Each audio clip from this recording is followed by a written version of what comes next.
नम्रता, मेरी दवा लेके आओ, 10:30 बज गए हैं। आई माँ जी।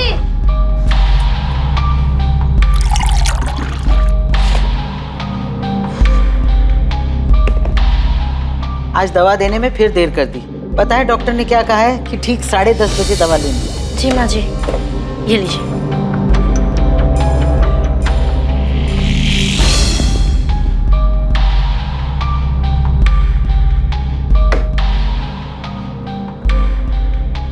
इतनी रात को कहाँ जा रही है रचना? घूमने जा रही हूँ माँ जी। बाय दीदी। समीर, समीर जल्दी चलो, देर हो रही है। समीर भैया, आप इतनी रात को कहाँ जा रहे हो घूमने? आप ही की बहन को सैर कराने ले जा रहा हूँ बाबू। हाँ हाँ ठीक है, और मैं फिर से बोल रही हूँ, समीर के सामने कुछ भी मत बोलना। हाँ, रखती हूँ। क्या बात है, बड़े खुश लग रहे हो?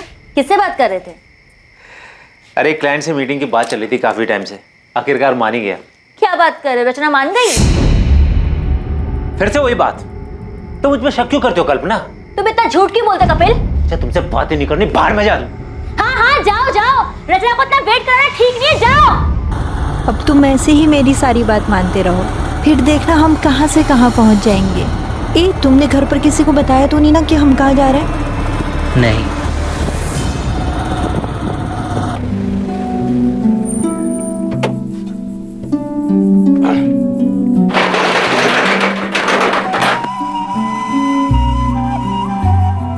समीर,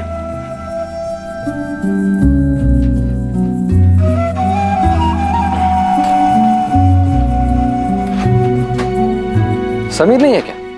वो रचना को लेकर बाहर गया है। आज आपको काफी देर हो गई आने में। हाँ वो देर हो गई। सोचा था शादी के बाद समीर जिम्मेदार बन जाएगा, लेकिन रचना ने तो उसे और बिगाड़ दिया। ना खर्च पे लगाम है और ना जुबान पर। उसकी माँ ने उसे कुछ सिखा कर नहीं भेजा क्या?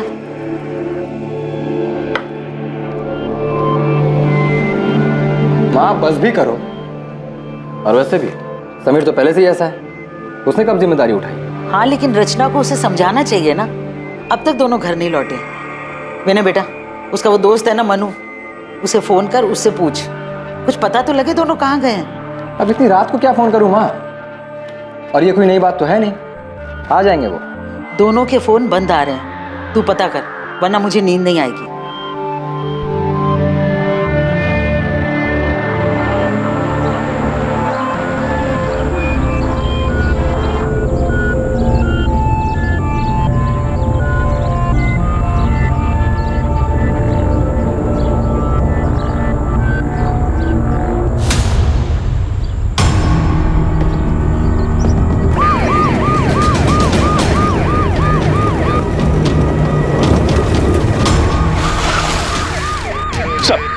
इधर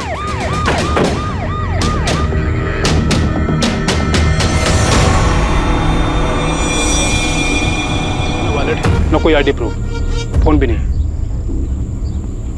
मारने वाला वॉलेट ले गया, लेकिन नोटों की गड्डी यहीं छोड़ दी। मर्डर पैसों के लिए नहीं हुआ। आप लोगों में से सबसे पहले लाश किसने देखी थी? जी सर, लाश को सबसे पहले मैंने देखा। किसी को आते जाते देखा है? नहीं सर, बस ये देखा और मैंने आपको फोन।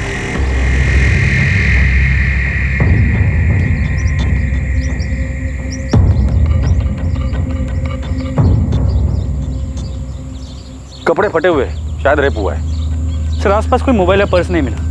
कपड़ों से अच्छे घर की लड़की लगती है, पर शादीशुदा है, गले में मंगलसूत्र है। एक शादीशुदा औरत अकेले यहाँ क्या कर रही थी? तो हो सकता है वो यहाँ किसी और के साथ आई हो, उसी ने इसे मारा हो। एक शादीशुदा जोड़ा घर से एक साथ निकलता है और कुछ घंटों बाद अलग अलग शहरों से दोनों की लाशें बरामद होती हैं और दोनों जगहों की पुलिस को एक दूसरे के मर्डर केस के बारे में कोई खबर नहीं थी। इस जोड़े की हत्या के पीछे क्या मकसद था?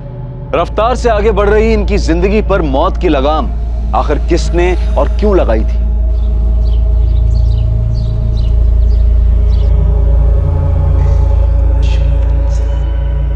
नम्रता दीदी, दीदी क्या हुआ, कहाँ खोई हुई हो? समीर और रचना कल रात से वापस नहीं आए, उन्हीं के बारे में सोच रही थी। तेरा भाई अभी तक घर नहीं लौटा है, रात से सुबह हो गई है। चिंता मत करो माँ, आ जाएंगे दोनों। मन्नू को भी बोल दिया मैंने पता करने को। सुनिए, मुझे भी उनकी फिक्र हो रही है। इसे इतनी देर तक बिना बताए। अरे यार, बेकार में ही घबरा रहे हो तुम दोनों। विनय, तो अभी के अभी पुलिस स्टेशन जाओ और रिपोर्ट लिखवा। पर मैं कह रहा हूँ, बेकार में चिंता कर रहे हो तुम दोनों। कल रात करीब 11 से 1 बजे के बीच पहले लड़की को बेहोश किया गया है, फिर गला दबाया गया है। पहले इसे बेहोश किया फिर मारा है। जी हाँ।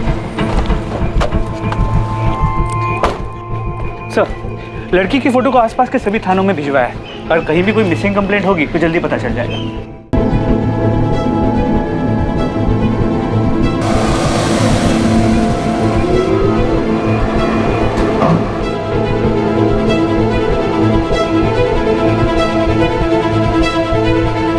पृथ्वी बेटा, आज शाम को तैयार है।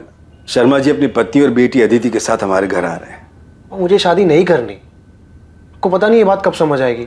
देख बेटा, उस बात को 8 महीने बीत चुके हैं। अब तो आप ये शादी की बात छोड़ेगी या मैं घर छोड़ दूं?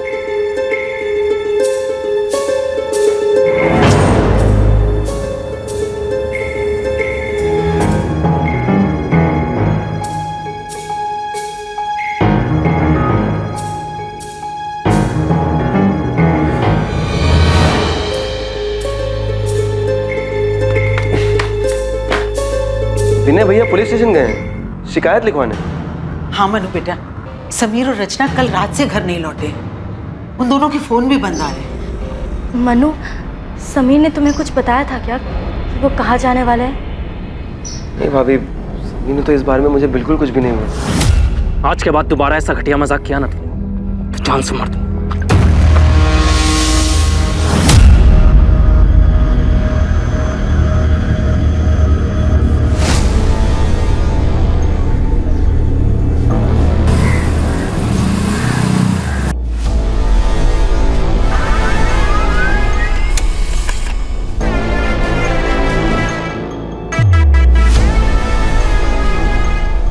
उज्जैन पुलिस को इसकी लाश भी 18 सितंबर को मिली। जी सर, इस लड़के की भी कोई आइडेंटिफिकेशन नहीं मिली, लेकिन हैरानी की बात यह है कि मौत का वक्त और मारने का तरीका बिल्कुल सेम है। हमें जिस लड़की की लाश मिली थी उस केस के डिटेल्स इस केस के डिटेल्स से काफी मैच करते हैं। उज्जैन के माधव चौक पुलिस स्टेशन के पीएसए अनिरुद्ध से मेरी बात हुई। तुमने जिस लड़की की फोटो और डिटेल्स भेजी है उसे पढ़ते ही मुझे लगा कि शायद ये दोनों विक्टिम्स कनेक्टेड हैं। क्या ये दोनों विक्टिम्स उज्जैन के हैं? ये तो पता नहीं कि उज्जैन से इंदौर से, लेकिन पोस्टमार्टम रिपोर्ट के हिसाब से लड़के की भी मौत 17 सितंबर की रात की 11 से 1 के बीच। पहले नशीली दवा देकर बेहोश किया गया और फिर गला घोटकर मार दिया गया। प्रशांत, इस लड़के की फोटो इंदौर के सभी पुलिस स्टेशन में सर्कुलेट कर दो और खबरियों को काम पर लगा दो। पुलिस और खबरियों ने इंदौर और उज्जैन में जगह जगह दोनों विक्टिम्स के बारे में पूछताछ की और जल्द ही उन्हें पता चल गया कि वो दोनों विक्टिम्स समीर शुक्ला और रचना शुक्ला थे।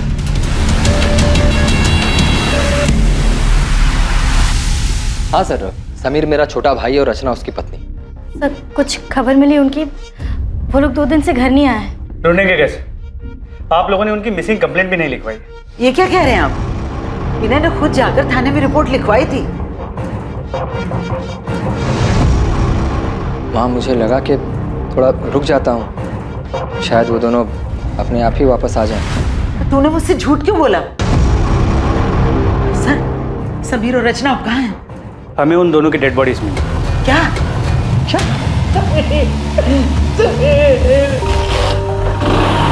अरे समीर, आज तो फिर मेरी बाइक लेके भागने की फिराक में। भैया प्लीज ले जाने दो ना, आज कॉलेज में रोज डे। समीर, मुझे काम पर जाना है, मैं कैसे जाऊंगा? बस में जाना पड़ेगा मुझे। प्लीज भैया प्लीज, सिर्फ एक दिन के लिए, आज रोज डे है ना इसलिए। ठीक है, जा ले जा। अरे थैंक यू सो मच। विनय, कुछ पूछा है मैंने तुम्हें, सुन रहे हो तुम? सॉरी सर, आप कुछ कह रहे थे? तुम्हारे भाई समीर की किसी के साथ दुश्मनी थी? नहीं। रचना का किसी के साथ झगड़ा हुआ था? क्योंकि मारने से पहले उसके साथ जबरदस्ती की गई, शायद रही। कुछ बता सकते हो कि ऐसा कौन कर सकता है? तुमने मिसिंग कंप्लेंट क्यों नहीं लिखवाई और अपनी बीवी और माँ को झूठ क्यों कहा कि लिखवाई है? सर, मेरा भाई, मैं कुछ,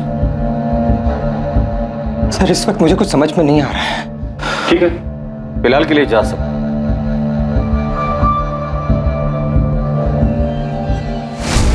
ये विनय वाकई में इतना प्यार करता था या एक्टिंग कर रहे हैं? ये समीर और रचना, इनका कत्ल एक ही तरीके से हुआ है, लेकिन इनकी डेड बॉडीज हमें अलग अलग शहरों में मिली। सर ये सब कुछ पूरे प्लानिंग से किया गया है और शायद एक से ज्यादा लोग शामिल हैं। ये शुक्ला परिवार के भाइयों के बीच रिश्ता कैसा था ये पता करो, क्योंकि अक्सर जब रिश्तों में लाइन क्रॉस होती है ना, न्यूज़पेपर की हेडलाइन बन जाती है।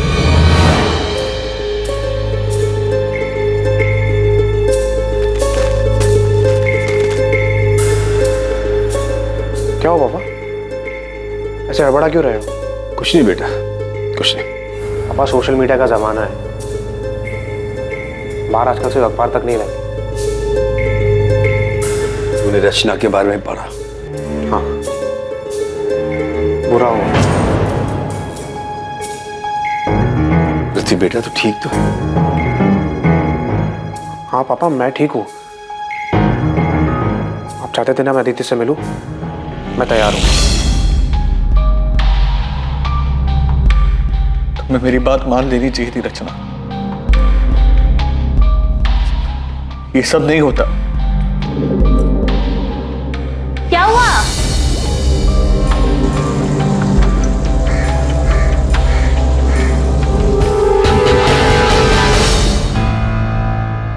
रचना, मेरी मेहंदी का रंग कितना अच्छा आया है ना, देख। तू रो रही है? तू सच्ची रो रही है? चुप कर, मैं कहाँ रो रही हूँ? नहीं, तेरी तो सिर्फ आंखें लीक कर रही है ना? सच बता, मुझे मिस करेगी इसलिए रो रही है ना? मैं तुझसे कह रही हूँ, जब तेरी शादी होगी ना तब तू। दीदी, क्या शादी? शादी शादी मतलब बिना पगार की नौकरी। पति को खुश रखो, सास को खुश रखो और अपने सभी सपनों पर ताला मार के बंद कर दो। मुझे नहीं करना। क्यों नहीं करनी शादी? मैंने नम्रता के देवर समीर से तेरे रिश्ते की बात चलाई है। बहुत अच्छा लड़का है और तुझे पसंद भी करता है। माँ पसंद नहीं, पूरा लट्टू है रचना पर। देख रचना, मैं तुझे अभी समझा रही हूँ, तो सुधर जा।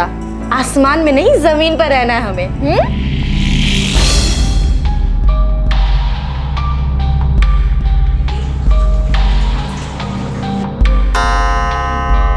माँ जी, आपकी दवाई का वक्त हो गया।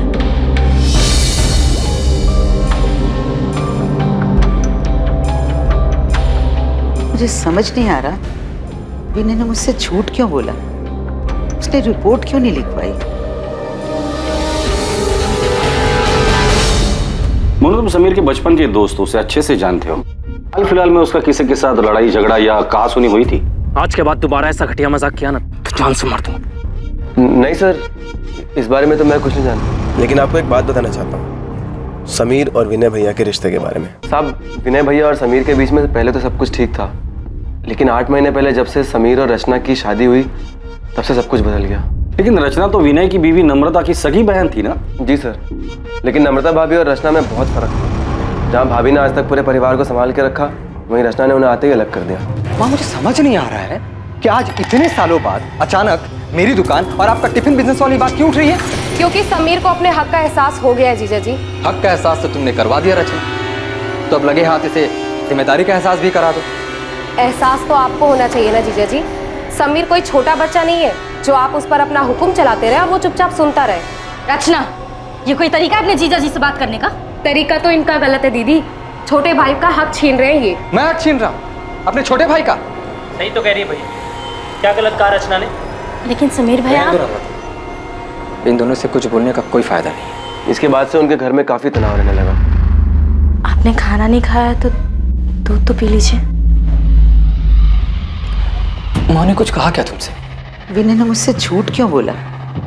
उसने रिपोर्ट क्यों नहीं लिखवाई? नहीं, मगर आपने पुलिस में शिकायत क्यों नहीं की? तुम मुझ पे शक कर रही हो? विनय देखिए, मैं आपका दर्द समझती हूँ। मैं भी रचना से उतना ही प्यार करती थी जितना आप समीर से। सर ये समीर के कॉल रिकॉर्ड बिल्कुल क्लीन है, लेकिन सर रचना के कॉल रिकॉर्ड्स में ये एक नंबर है जिससे बार बार कॉल्स आते हैं। सर ये नंबर किसी कपिल चौकसी के नाम पे रजिस्टर्ड है। सर फिलहाल ये नंबर स्विच ऑफ है, लेकिन हमें कपिल चौकसी का एड्रेस मिल गया है।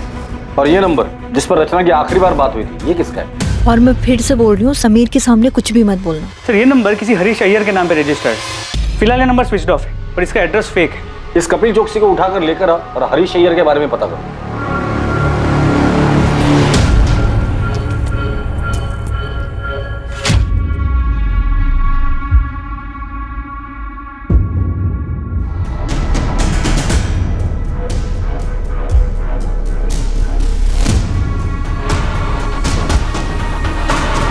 कल्पना, अच्छा यही होगा कि आप हमें सच सच बता दें कि आपके पति कपिल इस वक्त कहाँ है। सर मेरा उस आदमी के साथ कोई वास्ता नहीं है। कपिल क्या हुआ, इतना डरे हुए क्यों हो? हाँ, क्या किया तुमने? मैंने कुछ नहीं किया है। मैं भी तुम्हें कुछ नहीं बता सकता। अगर पुलिस रचना के बारे में पूछे तो पुलिस को बता देना कि मैं रचना के बारे में कुछ नहीं जानता। अब मुझे जाना होगा। कपिल! आपके पति कपिल का रचना के साथ अफेयर था, ये बात आपको पता भी थी और फिर भी आपने कुछ नहीं किया। घर वालों से बगावत करके मैंने कपिल से शादी की थी। उनके पास वापस कैसे जाती? रचना की वजह से मेरी बसी बसाई जिंदगी बिखर गई। तो रचना की मौत की खबर सुनकर आपको तो खुशी हुई होगी। सुनकर तो ऐसे लगा था कि भगवान ने मेरी सुन ली।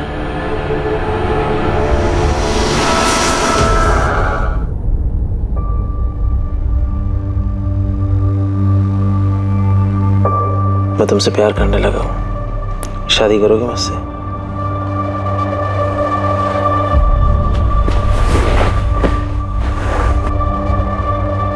मुझे पता है तुम भी मुझसे। कि क्या? कि मैं तुमसे प्यार करती हूँ? नहीं कपिल, मैंने तुम्हें पहले ही कहा था, ऑनलाइन चैटिंग के वक्त बिल्कुल साफ क्लियर किया था कि मुझे ये शादी प्यार इन सब में कोई इंटरेस्ट नहीं है। तो फिर तुम ये बकवास क्यों कर रहे हो? तुम्हें मेरी फीलिंग बकवास लग रही है? कपिल मेरा हाथ छोड़ो, मुझे लग रही है। मैं तुम्हारे साथ प्यार के लिए था, मजे के लिए नहीं। पर इस बात से तुम्हें कोई फर्क नहीं पड़ता ना? हाँ नहीं पड़ता। मैं यहाँ पर अच्छा टाइम बिताने आती हूँ, जो कि तुमने पूरा खराब कर दिया है। कपिल चौकसी, अफेयर? आप ये क्या कह रहे हैं?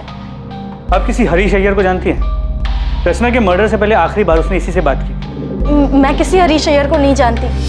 कौन है ये? क्या इसका भी रचना के साथ अफेयर? आपके पति विनय कहाँ है? आपको जो कुछ पूछना आप पूछ सकते हैं सर।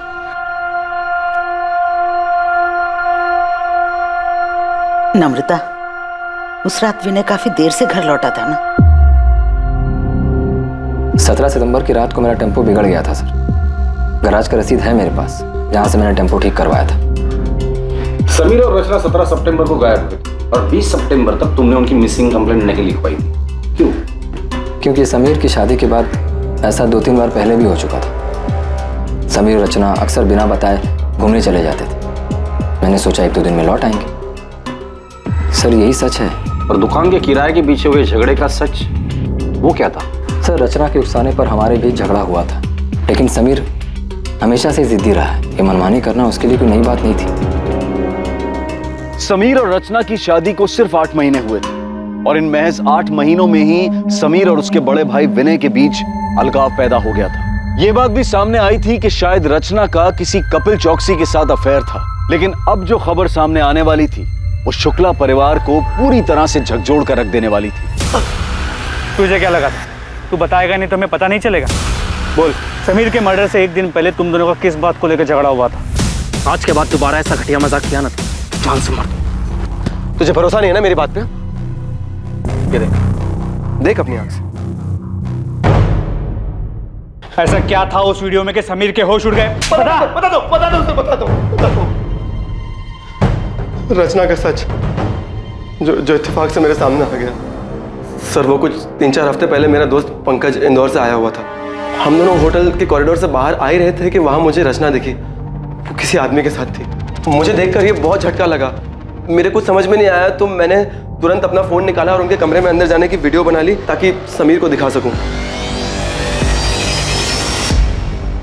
कौन है आदमी? सिर्फ ये एक आदमी नहीं है, मैंने उस होटल के वेटर से बात भी की है। हाँ साहब, ये मैडम अक्सर यहाँ आती हैं और इनसे मिलने कई साहब आते हैं।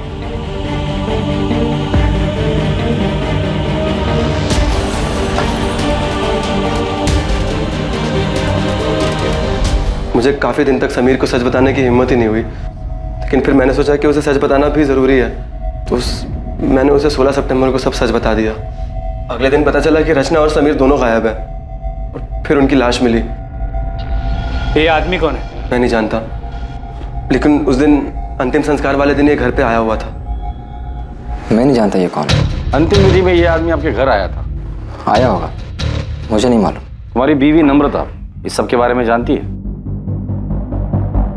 नम्रता, रचना ने जो किया उसमें तुम्हारा कोई दोष नहीं है। विनय, आप पुलिस की बात मत सुनो, वो लोग झूठ बोल रहे हैं। रचना ऐसी नहीं थी। पुलिस ने खुद उस होटल में जा करके पता लगाया था जहां रचना। ये रचना भी ना जाते जाते हम सबका मुंह काला कर गई।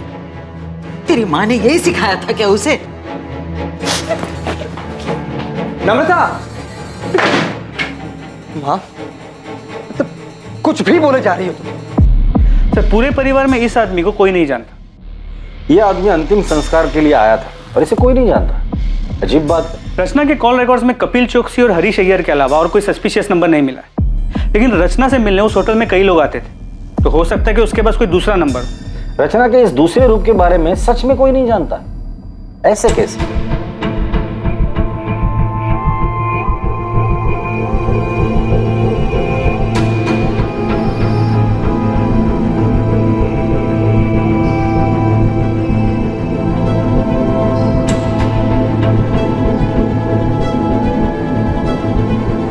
रचना की जिंदगी का सच आखिर था क्या, और इस डबल मर्डर के पीछे कौन था और उसका मकसद क्या था, और कितने लोगों को रचना का सच पता था? मंगल, हरीश, विनय, कपिल, क्या इतने ही लोग थे जिन्हें रचना ने चोट पहुंचाई थी, या फिर इस लिस्ट में और भी नाम शामिल होने वाले थे? वैसे मुझे पता नहीं था कि तुम हंसते भी हो। मतलब जब पहले मिले थे तो तुम हमेशा देवदास बने फिरते थे। वो एक दौर था जो बीत चुका है। किसी से सच्चा वाला प्यार हो गया था क्या? एक लड़की थी जिससे मैं बहुत प्यार करता था। आई एम सॉरी अगर तुम्हें बुरा लगा तो। अरे नहीं, मैं अब ठीक हूँ। वैसे तुम जिस लड़की की बात कर रही हो वो मेरे लिए 8 महीने पहले ही मर चुकी। जी सर, मैं उसी के घर जा रहा हूँ, पहुँच के अपडेट करता हूँ।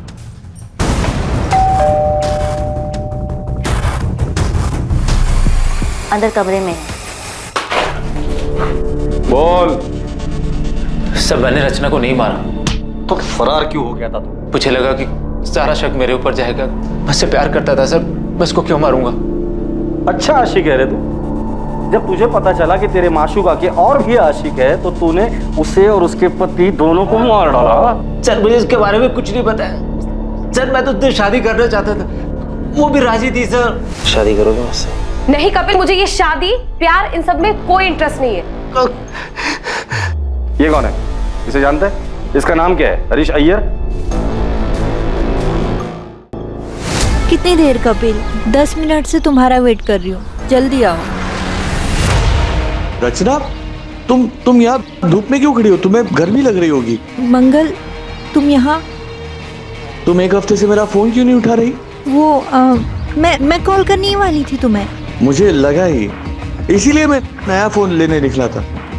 वो पुराना फोन मैंने तोड़ दिया ना, वो यहाँ मार के। क्यों? वो तुम फोन नहीं उठा रही तो गुस्सा आ गया, गुस्से में मैंने यहाँ मार मार के तोड़ दिया फोन। बस 2 मिनट रुक जाओ प्लीज। हाँ रचना, रचना बाहर निकलो, जल्दी भागो यहाँ से कपिल, इसका दिमाग खराब है। रचना बाहर निकलो। सर फिर आया ये, प्लीज यहाँ से चलो। रचना, रचना। कौन था ये? अरे मंगल वर्मा नाम है इसका। एक बार इसने मुझे किसी शादी में देख लिया था, मैंने बस इस पे थोड़ी सी तरस खा के बात क्या कर ली, ये तो पीछे ही पड़ गया। कहता है इसे मुझ में अपनी मरी हुई पत्नी नजर आती है। सर, उस दिन रचना काफी घबराई हुई थी। मंगल को देख के उसके पसीने छूट रहे थे। सर, इससे ज्यादा मैं मंगल के बारे में कुछ नहीं जानता। सर, खबरी जाकिर मंगल वर्मा की खोज पे लग गया है, जल्दी कुछ पता चल जाएगा। और होटल के रजिस्टर में जो भी नाम और पता था सब फर्जी था। ये कपिल खुद को बचाने के लिए झूठ भी बोल सकता है। कहानी सुनाकर अपनी करनी मंगल वर्मा पर डाल रहा है। पृथ्वी बेट,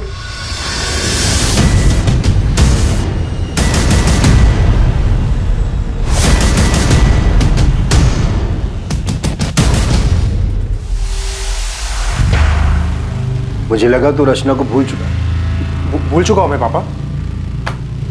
शायद वो ऐसे ही खुल गया होगा। कुछ काम था आपको? मैं तो यहाँ आदित्य के साथ तेरी शादी की बात करने आया था। और तू? और मुझे अदिति पसंद नहीं आई। मैं शादी नहीं कर सकता उसके साथ। साहब ये मंगल वर्मा है ना, साहब ये बलबीर नगर में रहता है, नियति अपार्टमेंट्स करके बिल्डिंग है, वहीं रहता है।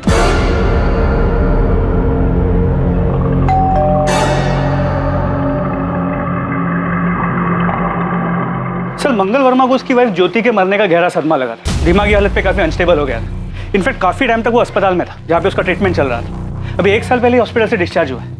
उसके डॉक्टर ने बताया कि कभी कभी वो आपे से बाहर हो जाता है, काफी वायलेंट हो जाता है, लेकिन किसी भी पुलिस स्टेशन में उसकी कोई वायलेंट या क्रिमिनल हिस्ट्री नहीं मिली। तुम रचना से कैसे मिले? उसे पहली बार मैंने एक शादी में देखा था। उसे देखकर ऐसा लगा कि उसके रूप में मेरी ज्योति वापस आ गई, इसीलिए मैं उससे बात करने लगा, फिर उसे मिलने लगा। बिल्कुल ज्योति की तरह रखता था मैं उसे। वाह, थैंक यू सो मच। खुश हो ना? बहुत ज्यादा। अच्छा मंगल, अब मुझे निकलना होगा, बहुत देर हो रही है। हाँ अभी मत जाओ ना प्लीज। एक काम करते हैं, हम ना शादी कर लेते हैं, फिर तुम्हें कहीं जाने की जरूरत ही नहीं पड़ेगी। हाँ हाँ बिल्कुल, लेकिन इस बारे में हम बाद में बात करें। कब?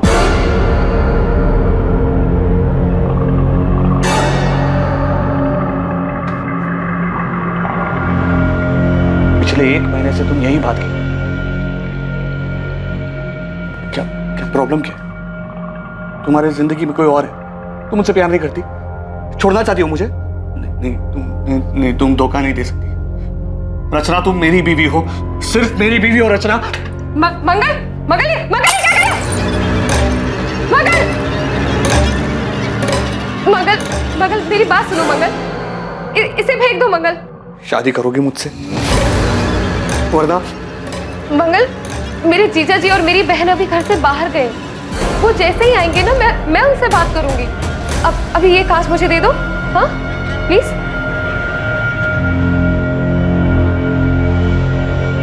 उस दिन के बाद मेरी रचना से कोई बात ही नहीं हुई। बहुत फोन किए मैंने उसे, लेकिन इसने उठाया ही नहीं। रचना के साथ कौन से नंबर पर बात होती थी तुम्हारी? 4441121। रचना ने बेवकूफ बनाया तुम्हें। तुम यहाँ उसे महंगे महंगे तोहफे देते रहे और वो वहां तुम्हारे साथ साथ 4 और लोगों को भी घुमा रही थी। रचना के बारे में ऐसे बात मत करो प्लीज। ये हम नहीं, पूरा इंदौर बोल रहा। तुम नहीं जानते? अरे तुम्हारे जैसे कई आशिक है उसके, उनमें से एक यहाँ जेल में भी है। कहता है कि वो रचना से प्यार करता था और रचना भी उससे प्यार करती। तुम जिस होटल में रचना के साथ जाते थे, रचना वहां और लोगों के साथ भी जाती थी। रचना सिर्फ मेरी थी, उसके बारे में बकवास नहीं समझे? उसके बारे में बकवास मत करना। रचना सिर्फ मेरी थी, बकवास बात मत करो। सर सिर्फ रचना के एक चक्कर के बारे में सुन के इतना वायलेंट हो सकता है रचना के प्रोस्टिट्यूशन के बारे में पता चल गया और इसी ने उसे मारा। तुम सही कह रहे हो। मंगल रचना से जिस नंबर पर बात करता था उस नंबर का सीडीआर निकलवा, उसमें रचना के और भी क्लाइंट्स के नंबर होंगे, उनसे बात करो, उनका बैकग्राउंड चेक करो। अभी तो सिर्फ 2 ही आशिक मिले हैं, पता नहीं लाइन में और कितने आशिक खड़े होंगे। तुमने भागकर अपने पैरों पे कुल्हाड़ी मार ही ली थी। वो तो मैंने सही टाइम पर पुलिस को बुलाकर तुम्हें सब कुछ बर्बाद करने से रोक लिया। आगे अपने बयान पर डटे रहना, और अगर मुझ पर भरोसा हो गया हो तो जैसा जैसा मैं कहूँ ठीक वैसा वैसा करना। जैसा तुम कहोगी वैसा ही करूंगा, बस मुझे यहाँ से निकाल लो। मैं तुमसे वादा करता हूँ दुनिया का सबसे अच्छा पति बन के दिखाऊंगा।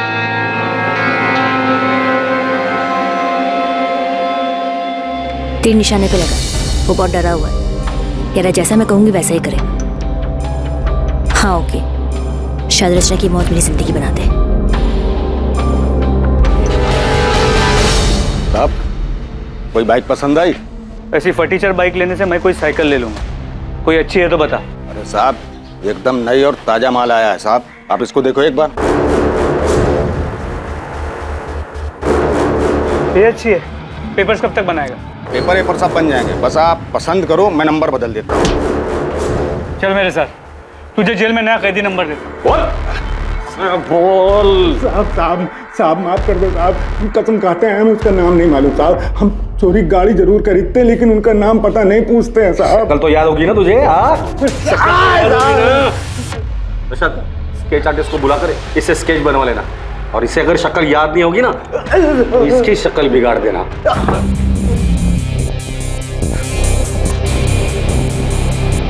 संदिग्ध गई थी किसी का नाता समीर से था तो किसी का रिश्ता रचना से। असली मुजरिम जो भी था वो दोनों से जुड़ा हुआ और शायद दोनों से ही चोट खाया हुआ था। पर कुछ लोग ऐसे भी थे जो अब भी पर्दे में थे और इसीलिए वो पुलिस के शक के दायरे से भी बाहर थे। उनके इरादे, उनकी मंशा अब भी गुप्त थी, लेकिन जल्द ही सारे नकाब उतरने वाले थे और सच सामने आने वाला था।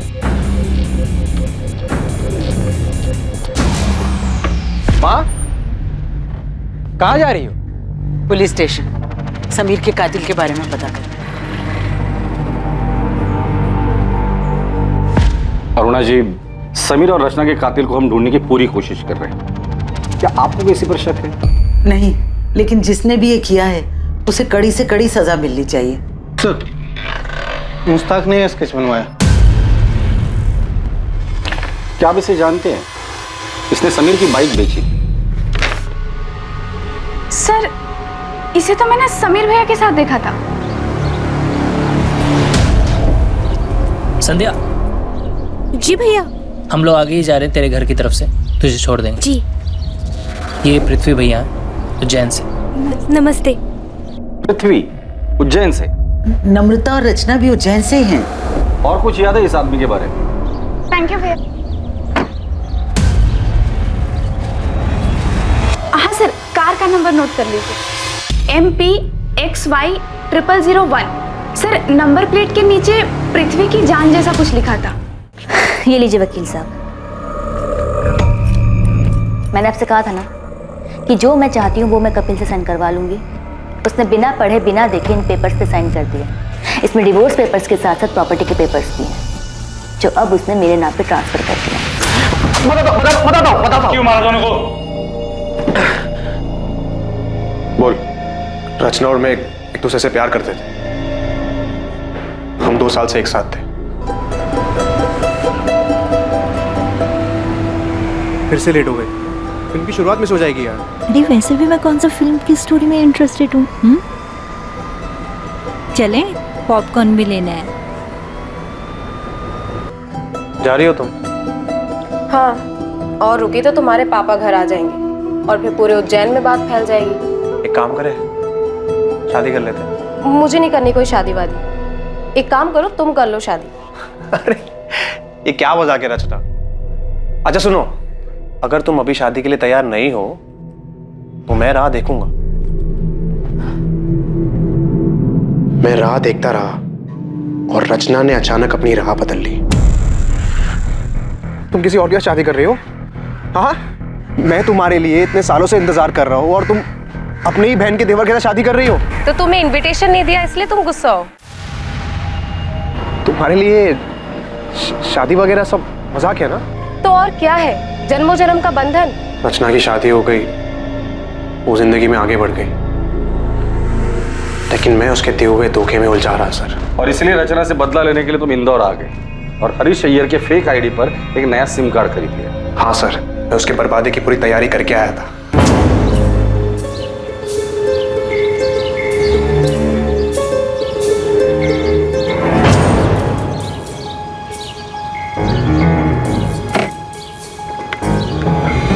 अरे पृथ्वी, तुम यहाँ? और वाह, क्या रूप है। बाय द वे, ये समीर है, मेरे पति। हाय पृथ्वी। समीर, ये पृथ्वी है, मेरा कॉलेज फ्रेंड। मैंने समीर से दोस्ती कर ली। मैंने बताया कि इंदौर में पापा की ज़मीन है जिसे मैं बेचने आया हूँ। मैंने ज़मीन का भाव इतना कम बताया कि रचना और समीर दोनों लालच में आ गए। फिर ज़मीन दिखाने और टोकन देने के बहाने मैंने उनको बुलाया। हाँ, हम लोग निकल रहे हैं। हाँ, और समीर ने पैसे भी ले लिए, लेकिन ध्यान रखना समीर को हमारे बारे में पता नहीं चलना चाहिए। अरे नहीं, तुम चिंता मत करो, मैं कोई भी पुरानी बात नहीं करूँगा। मुझे सिर्फ बिजनेस करना है। हम डिनर करके प्लॉट देखने जाएंगे और फिर डील वहीं पे फाइनल कर देंगे। हाँ हाँ ठीक है, और मैं फिर से बोल रही हूँ, समीर के सामने कुछ भी मत बोलना।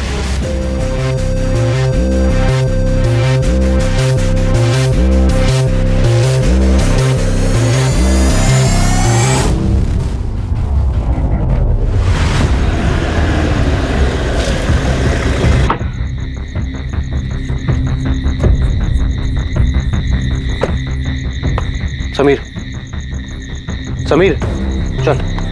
ये कहाँ है? संभाल के, थोड़ा ही आ गया प्लॉट। रचना? हाँ रचना आएगी पीछे से, आ जा।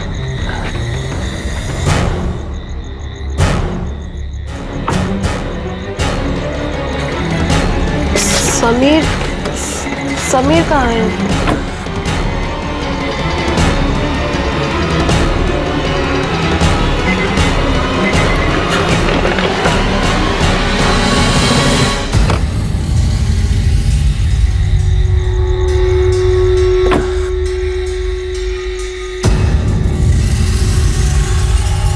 मैंने समीर की लाश वही उज्जैन में छोड़ दी और रचना की लाश मैंने इंदौर में आके फेंक दी। दोनों के फोन मैंने तोड़ के नाले में फेंक दिए और अगले दिन समीर की बाइक ढाबे से उठा ली। पृथ्वी, ये सब करके क्या मिला तुझे? मिला सर, बदला मिला।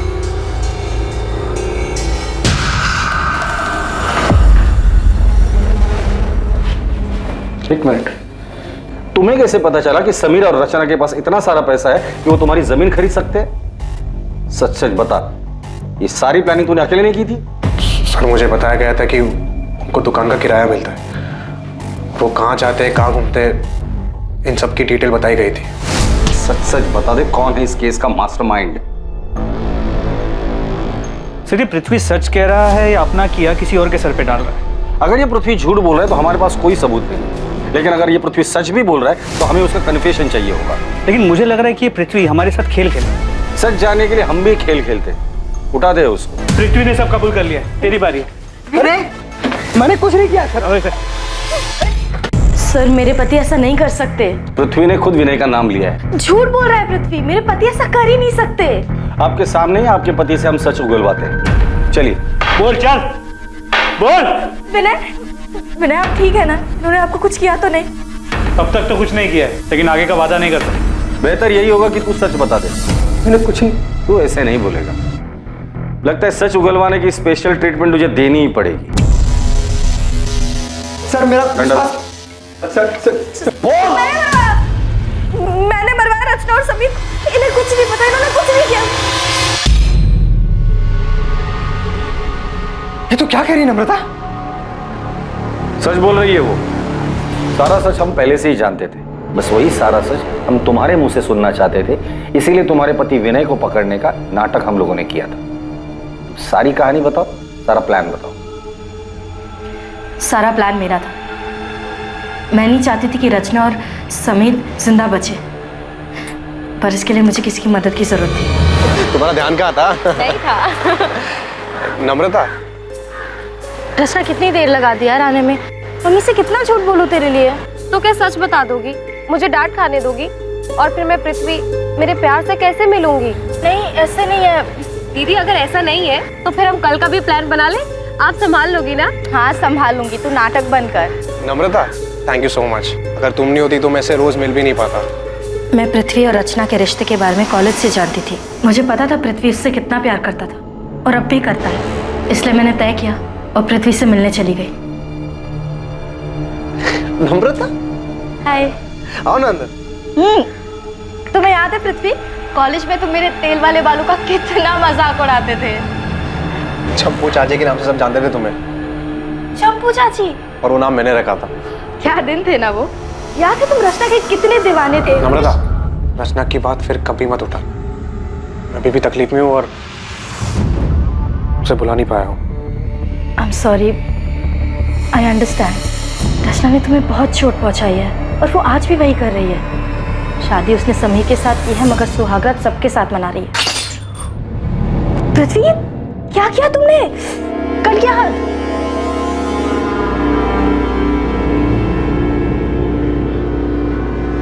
रचना का नाम मेरे सामने कभी मत लेना। बहुत मुश्किल से उसे भूलने की कोशिश कर रहा हूँ। पापा भी चाहते हैं कि मेरी शादी अदिति से हो जाए और वो लड़की भी अच्छी है, बस मेरा मन नहीं कर रहा। मैं जानती हूँ कि रचना ने तुम्हें बहुत दुख दिया है, मगर सच कहूँ तो रचना पहले से ही बहुत सेल्फिश थी।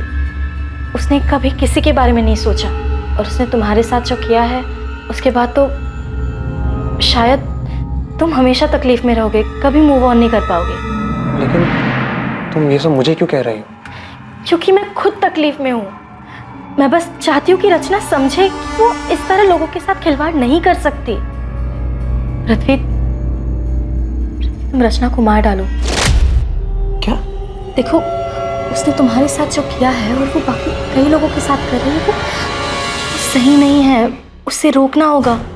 मैं मानता हूं कि मुझे रचना पे बहुत गुस्सा है और उसको मारने से ही मुझे सुकून मिलेगा, लेकिन सिर्फ सुकून के लिए मार दूं? पूरा रिस्क मेरा और फायदा सिर्फ तुम्हारा हो रहा है, मेरा कुछ फायदा नहीं हो रहा है यहाँ पे। तुम्हें मुझसे जो फायदा उठाना उठा लो, बस रचना और समीर को मार डालो। तुमने रचना को मारने का प्लान सिर्फ इसलिए किया था क्योंकि तुम्हें लगा था कि रचना की हरकतों की वजह से तुम्हारा घर टूट सकता है। मुझे उसके अफेयर के बारे में पहले से ही मालूम था, मगर जब मुझे पता चला कि वो किस हद तक गिर चुकी है तो मैं हिल ही गई। वो किसी के साथ भी सो रही थी और उसके बदले में उसके क्लाइंट्स से। रचना प्रोस्टिट्यूशन में है, ये बात तुम्हें पहले से ही पता थी? मेरी टिफिन सर्विस की हेल्पर संध्या, उसका पति उसी होटल में काम करता था जहाँ रचना जाके। मैंने रचना को कई बार समझाने की कोशिश की। हाँ, धंधा करती हूँ। धंधा तो सभी करते हैं ना दीदी, आप भी तो टिफिन का धंधा करती हैं। पेट की भूख मिटाती हैं और मैं शरीर की, और इसमें साथ साथ कमाई होती है दीदी, वो अलग। हे भगवान, रचना तो कितनी बेशर्म हो गई है। अगर समीर को पता चला तो, बाकी घर वालों को पता चला तो क्या दीदी, तब की तब देख लेंगे ना। और वैसे भी समीर से कहीं बेहतर मिल जाएंगे मुझे। रचना, तेरे साथ साथ मेरा भी नाम जुड़ा हुआ है। तेरी हरकतों की वजह से मेरा घर टूट जाएगा। अरे हमारे परिवार की बदनामी होगी सो अलग। रचना, माँ को मरे 1 साल भी नहीं हुआ है, सोचो कि आत्मा को कितनी ठेस पहुंचेगी। अरे दीदी, आप किन बातों को लेकर बैठ गई हो? ये समाज वमाज कुछ नहीं होता है। लोग सिर्फ 4 दिन बातें करेंगे, उसके बाद आगे बढ़ जाएंगे, लेकिन जिंदगी दीदी एक ही है। और मैं अपनी जिंदगी अपने मन मुताबिक जीना चाहती हूँ, अपनी मर्जी से। रचना समझ ही नहीं रही थी। वो घर, परिवार, समाज किसी के बारे में नहीं सोचना चाहती थी, बस अपने मन की करना चाहती थी, जैसे वो बचपन से करती आ रही थी। मगर अब बस बहुत हो चुका था। मैं उसे अपना घर उजाड़ने नहीं दे सकती थी। लेकिन समीर को क्यों मरवाया? पूरा किराया देकर आपने कोई एहसान नहीं किया मुझे। वैसे भी वो मेरा हक है जो पिछले कई सालों से आप मुझसे छीनते आ रहे हैं। मैं छीनते आ रहा हूँ? मैं छीनते आ रहा हूँ? हाँ, तुम।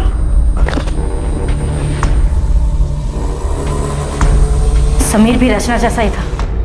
उन दोनों को घर की इज्जत की कुछ पड़ी नहीं थी। वो दोनों तो बस घर की शांति खराब करने पे तुले थे। उन्हें बस बर्बाद करना आता था। वो दोनों तुम्हारा घर बर्बाद कर देंगे, इस डर से तुमने खुद अपने हाथों से अपना घर बर्बाद कर लिया है। मैंने, मुझसे गलती हो गई, लेकिन मैं डर गई थी। मुझे लगा कि रचना की सच्चाई जानकर आप मुझे छोड़ देंगे। हमारे परिवार की इज्जत, समाज, हम सबको क्या मुंह दिखाते। गुस्सा मेरे अंदर भी था, लेकिन तुम अपने गुस्से और नफरत में इतनी अंधी हो गई थी कि तुमने इतना भी नहीं सोचा कि जो आग तुम लगाने जा रही थी वो तुम्हारा अपना घर भी राख कर देगा। तुमने सब कुछ खत्म कर दिया नम्रता।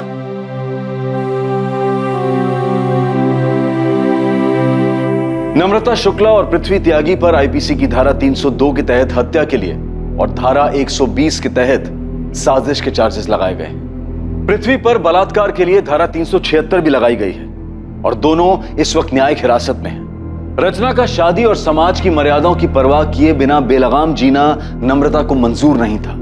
नम्रता को जो डर था उसके लिए वो अपने पति से बात कर सकती थी। कई बार गलत ख्याल हम पर हावी हो जाता है, लेकिन किसी अपने से, किसी करीबी से बात करने से हम वो गलत कदम उठाने से बच सकते हैं। देखते हैं हमारे आज के एपिसोड की दूसरी कहानी।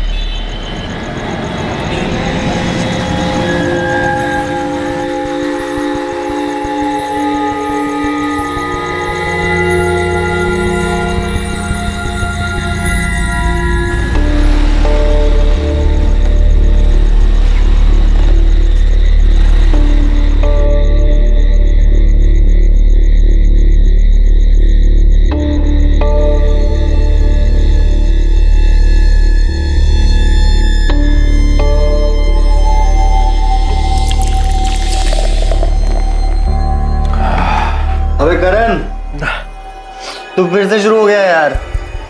हमने डिसाइड किया था ना कि अब से सिर्फ दारू पार्टी। अबे राजवीर, कुछ बोलना यार इसे। अरे तेजपाल यार चिल मार, नशा क्यों खराब कर रहा है? और तेरी दारू तो क्या, दुनिया का कोई भी नशा इसकी बराबरी नहीं कर सकता। यकीन नहीं आता तो ट्राई करके देख ले। तेरे को जो ठीक लगता है कर, तेरे को वैसे भी किसी की सुननी तो है नहीं। अबे तेजपाल, अबे जाने देना उसे, जिंदगी के मजे लेने दे और तू अपनी दारू के मजे ले।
दिन भर से अब टाइम मिला तुझे मुझसे मिलने का? मेरे लिए तो टाइम ही टाइम है। चुप कर, झूठ ना बोल तू। वो तो मैंने तुझे फोन करके बुलाया, नहीं तो अभी तू पार्टी कर रहा होता अपने दोस्तों के साथ। बातें सुनाने को बोला, क्यों टाइम वेस्ट कर? आई love you Karan. I love you बरका। फिर बरका? मैं तुझे बरका दिखाई दे रही हूँ? करण मैं हरजोत हूँ। करण, बरका तेरी लाइफ से जा चुकी है, वो नहीं है तेरी जिंदगी में। मैं हूँ, मैं हमेशा तेरे साथ रहूंगी, तुझे कभी छोड़कर नहीं जाऊंगी करण। हरजोत, क्या कर रही है तू यहाँ? और ये चपसी यहाँ क्या कर रहा है? पापा वो मैंने इसे बुलाया था। नीचे जा। पापा पर अब कुछ मत करना इसके साथ पापा, अब मेरी कसम। ठीक है, नहीं करूंगा। जा नीचे जा।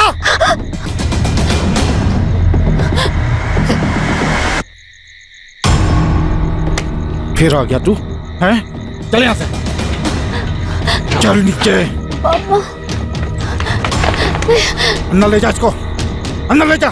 चल चल अंदर ले जा इसे, चल।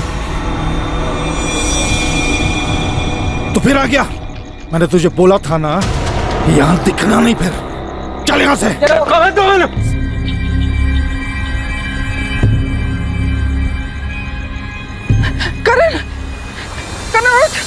उठ पुत्र, क्या हो गया? उठ जा। करण जी, संभाल लो इसनो। और पानी सर के ऊपर से जा चुका है। तुम्हारा ये चर्सी और निकम्मा बेटा मेरी बेटी की जिंदगी बर्बाद कर रहा है, मेरी इज्जत नाल खेल रहा है। माफ करना वीर जी, मैं मानती हूँ मेरा करण गलत है, लेकिन आपकी हरजोत, उसे भी तो रोको ना। क्यों बुलाती है वो मेरे बेटे को? संभल के बोलना। बहकाया इसने उसको। अब की बार तो हाथ ही उठाया, अगली बार अपने आप को रोकूंगा नहीं, मार डालूंगा इसे।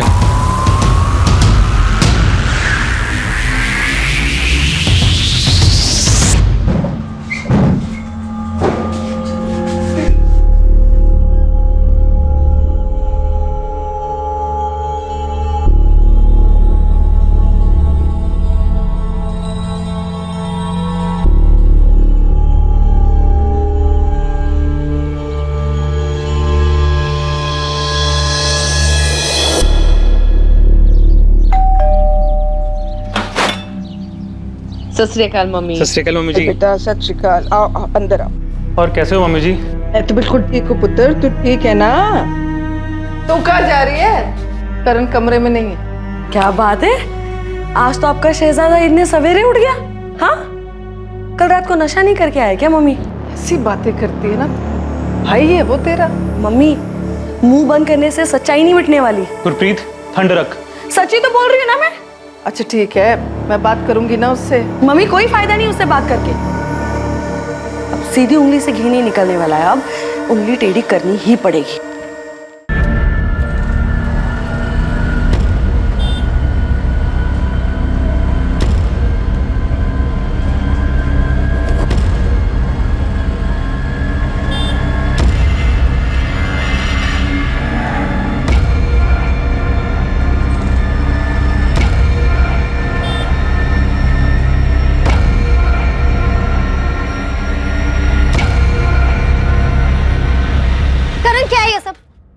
पीछा कर रहा है? बरका, मैं वो तुझसे कुछ बात करना चाहता हूँ। अब क्या बात करनी है तुझे? मैं तेरे से बहुत प्यार करता हूँ, प्लीज मुझसे शादी कर। बकवास ना कर। और ये मत भूल कि मेरी शादी हो चुकी है, समझा तू? बरका, ऐसा मत बोलना। हाँ छड़ मेरा। मैं तो क्या, दुनिया की कोई भी कुड़ी ना तेरे जैसे शराबी नशेड़ी के साथ में शादी नहीं करेगी। बहुत कुछ जानती है ना मेरे बारे में, तो मैं भी तेरे बारे में बहुत कुछ जानता हूँ। पिछले 5 साल से अपने पति और अपनी फैमिली के पीठ पीछे जो कुछ कर रही है ना, सब जानता हूँ मैं। अगर मैंने तेरे पति और तेरी फैमिली को बता दिया तो कितनी बेइज्जती होगी तेरी। तू मुझे ब्लैकमेल कर रहा है? नहीं नहीं, मैं तुझे ब्लैकमेल क्यों करूंगा? मैं तो तेरे से प्यार करता हूँ, इसलिए बोल रहा हूँ कि सोच ले मेरे बारे में, नहीं तो तुझे पता है क्या कर सकता हूँ ना मैं।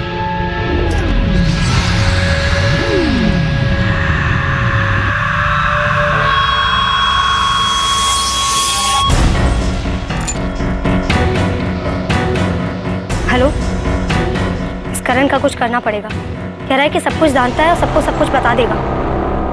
कैसा है करण? करण, तेरे जीजाजी कुछ पूछ रहे तुझसे। तो क्या करूं? मेरा जवाब देने का मन नहीं है। करण, बदतमीजी ना कर। नशा के तेरे सर पे चढ़ गया, जो बड़ों से बात करने की तमीज भूल गया तू। तेरे जैसे बड़े ना बहुत देखे मैंने। अरे कैसी बातें कर रहा है? बड़ी बहन है वो तेरी। अरे मुझे आप लोगों से बात ही नहीं करनी है, बेकार में टाइम वेस्ट कर रहे हो। अच्छा, तो तेरा टाइम वेस्ट हो रहा है? हाँ तो ठीक है, चल बता बता, ऐसे कौन से जरूरी काम होते हैं तुझे? बता ना। मैं बताऊं? आधी रात कुड़ियों के घर में घुसना और फिर उनके बाप से मार खाना, ये काम होते हैं तेरे। क्यों आती है तू यहाँ? निकल अभी क्या? अभी चुप। ये घर तेरे नाम पे नहीं है जो तू इतनी अकड़ दिखा रहा है मुझे। अच्छा, अब समझा मैं। ये सब ड्रामा तू उस जमीन के लिए कर रही है ना जो मेरा नाम है। वो जमीन पापा की थी, और जितना हक तेरा उस जमीन पे है ना, उतना हक मेरा भी है, समझा? वो जमीन मेरे नाम है, और भूल जाओ उसमें से मैं तुझे 1 इंच भी दूंगा। क्यों नहीं देगा? क्यों नहीं देगा? चुप कर जा रब द वास्ते, चुप कर जा गुरप्रीत। एक बच्चा तो दे नहीं सकती अपने पति को बात करते हैं। करण, करण चुप कर, माफी मांग गुरप्रीत से।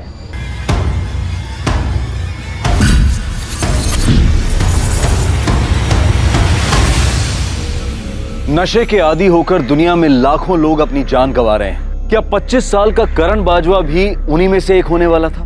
क्या था करण का भविष्य? क्या नशे की लत की अंधेरी गुफा में कोई नई किरण दिखाई देने वाली थी, या फिर यह अंधेरा ही उसके जीवन का अंत था?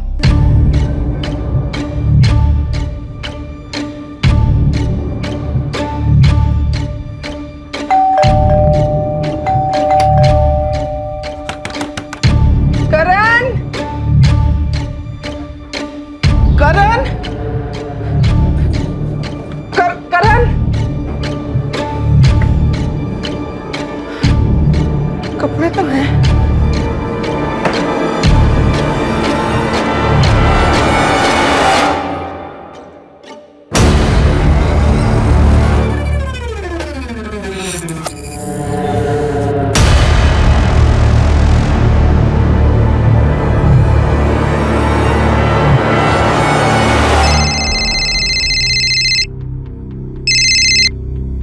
हेलो, सत श्री अकाल आंटी जी। बेटा तुझे पता है करण कहाँ है? नहीं आंटी, मेरी बात नहीं हुई उससे। रुको मैं अभी फोन करके पूछता हूँ। नहीं नहीं, फोन तो उसका परसों से ही ऑफ आ रहा है, घर पे भी नहीं है। तुझे पता है कहाँ जा सकता है वो? आंटी मुझे तो नहीं पता। आप एक काम करिए ना, आप राजवीर को फोन करके पूछ लीजिए, शायद उसे कुछ पता हो। नहीं आंटी, परसों रात को ही हम मिले थे, उसके बाद मेरी कोई बात नहीं हुई। समझ ही नहीं आ रहा कहाँ चला गया है। आंटी आप टेंशन मत लो, मैं कुछ जगह जानता हूँ जहाँ पे वो जा सकता है, वहाँ पे देखता हूँ शायद मिल जाए। तू पहले यहाँ आ जा, मैं चलूंगी तेरे साथ।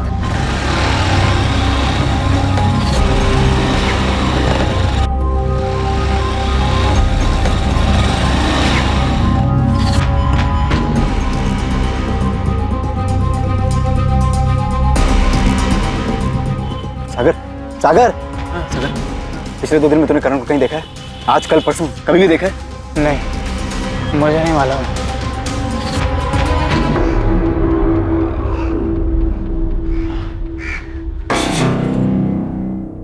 करण मुझे बगैर बताए ऐसे कहीं नहीं जाता था। उसे कुछ हो तो नहीं गया? मुझे कुछ ठीक नहीं लग रहा है। आंटी आप डरिए मत, वो एकदम ठीक होगा, बिल्कुल चिंता मत कीजिए। ये सब देख के मुझे बिल्कुल ठीक नहीं लग रहा बेटा। पुलिस के पास चले। हाँ आंटी, चलने में कुछ नहीं है, पर मुझे लगता है आपको गुरप्रीत जी और जीजा जी के साथ जाना चाहिए।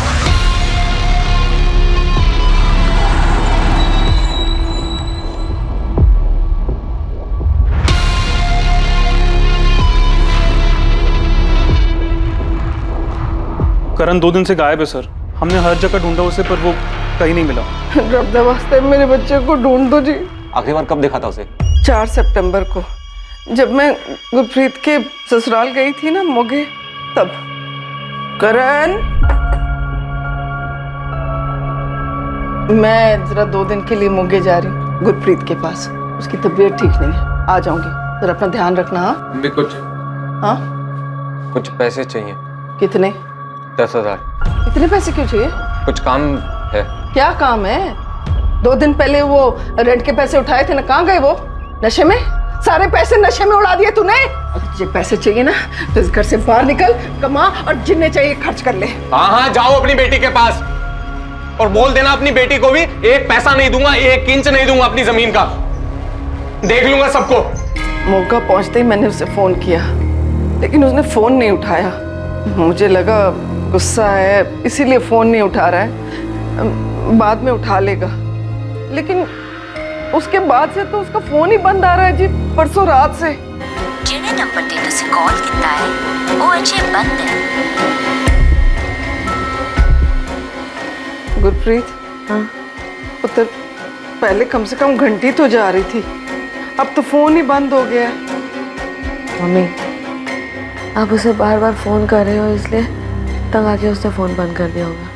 टेंशन ना लो। 7 तारीख को जब मैं घर वापस आई तो वो घर पे भी नहीं था। आपके बेटे को शराब या ड्रग्स की लत है? जी सर, वो शराब भी पीता है और ड्रग्स भी लेता है, एडिक्शन है उसे।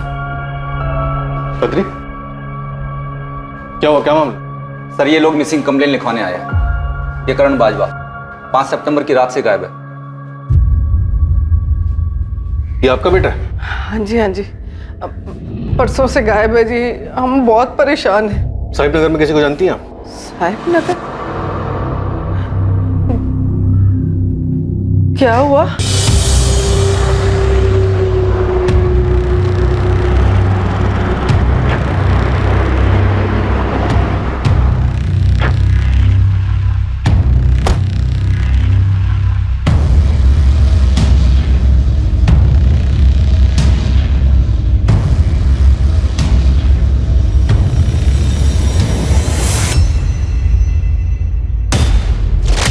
कल सुबह साहिब नगर पुलिस को वहां एक वीरान इलाके में करण की डेड बॉडी मिली। आप लोगों को डेड बॉडी की पहचान करनी होगी ताकि हम कार्यवाही आगे बढ़ा सकें। मम्मी,